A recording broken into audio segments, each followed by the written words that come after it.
Today, I want to talk about the danger of unbelief and the danger of discouraging others. I want to go back to a little bit about the children of Israel and tell their story when they came out of Egypt and their response to when they entered the promised land. They're still paying for it today. How they responded. And it's been to their detriment. It takes only 11 days to get from Horeb, which is near Egypt, to Kadesh Barnea, which is on the outskirts of the promised land. 11 days. That's how long it takes. But Israel wandered for 40 years in a circle because of that unbelief and because they were discouraged by others. When the children of Israel arrived to Kadesh Barnea, Moses encouraged them to go and possess the land that God had promised you.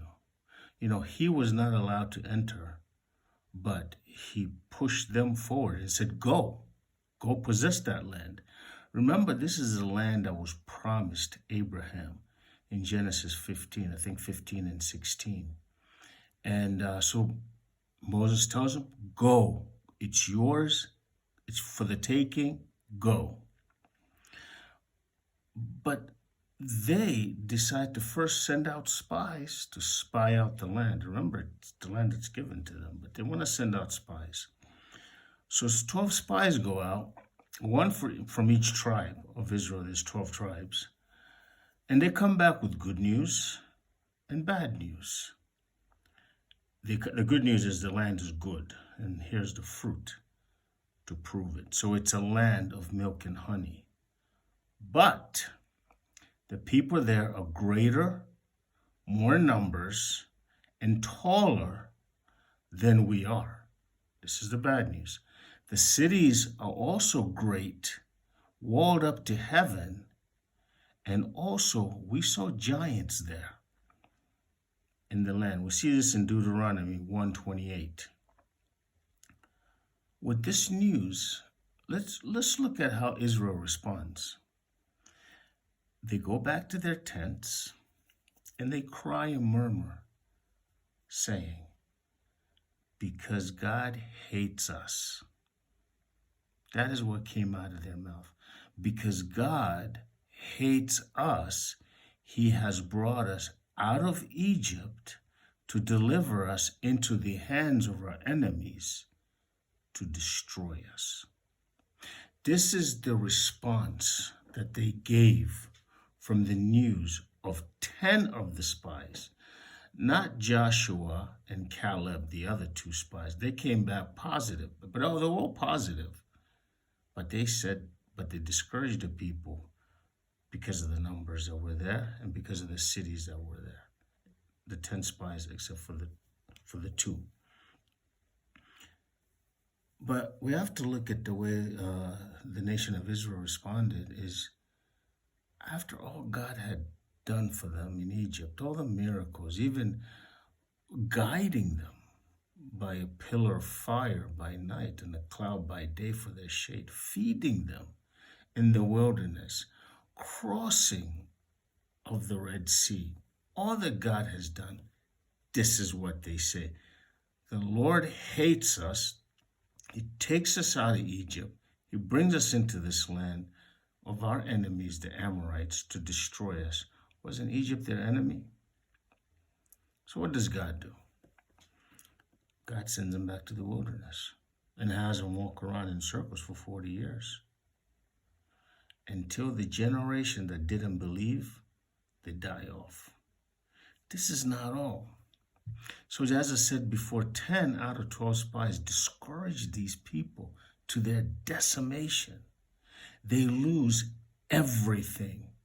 If you look at the land mass that Israel is supposed to receive, it crosses up to Saudi Arabia and takes the northern part of Saudi Arabia.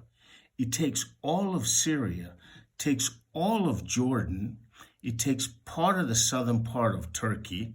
It takes the greater part of Iraq, takes most of Kuwait, goes as far north as Turkey, takes a portion of that, and comes all the way down to Egypt and takes the northern portion of Egypt. All of this, according to Genesis 15:16, was the land that was promised to Abraham and his descendants. All this, the whole area is oil-rich territories. So all the oil that belongs mostly to the Middle East would actually belong to the Israelites. If we were to go back and look at what was written over 4,000 years ago, before even some of these nations came into existence. But they only occupied an eighth, less than an eighth, of what was promised to them. And today, they're fighting their neighbors over that territory. And because of unbelief, and because they were discouraged. You know, when they didn't believe God, it grieved them. After all he had done for them, it grieved them. Unbelief, according to God, is considered evil. And we see this in Hebrews 3:12. Discouraging believers is also considered evil. We are supposed to exhort each other daily. Hebrews 3:13. If we're partakers of Christ, we're supposed to hold on to our confidence, steadfast unto the end. Hebrews 3:14. And Hebrews actually chapter 3 and chapter 4, it talks about a rest that we enter. And then it gives an example of the Israelites, that those that believed entered into God's rest. And it gives us that example as we believers. If we believe and have confidence in God, we also enter into that rest. Now, Hebrews 4:10 and 11 says this, for he that is entered into his rest has also ceased from his own works, as God did from his at creation. Let us labor therefore to enter into that rest, lest any man fall after the same example of unbelief, after the same example of the unbelief of the Jews. Entering into God's rest is having total confidence in him.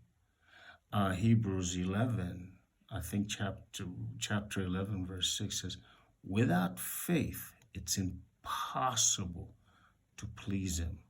For he that cometh to God must believe that he is, and is the rewarder of all those who diligently seek him. That's what it says in Hebrews 11:6. So, if you're in God's rest, you have ceased from your own works. Stop being so ambitious. Okay? God sets our schedule daily. He sets our spiritual schedule and the things we're to do spiritually. And he also sets our physical schedule, those physical things that we're supposed to do.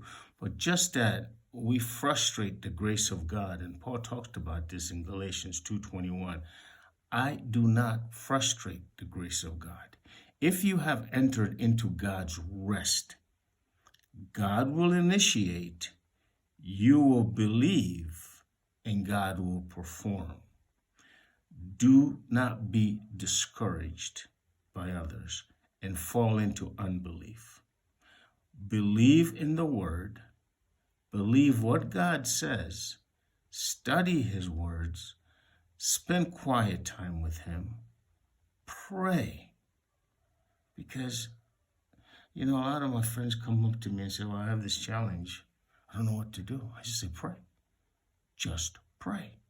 Even if you're an unbeliever, just pray, because that brings you closer to God. So, imagine losing everything because you don't believe God. And imagine losing everything because you're discouraged by others. It's not the way God has planned for us. God is here and is a great part of our lives. And he seeks us and he's open. His arms are open. So basically, what I'm saying is, without faith, it's impossible to please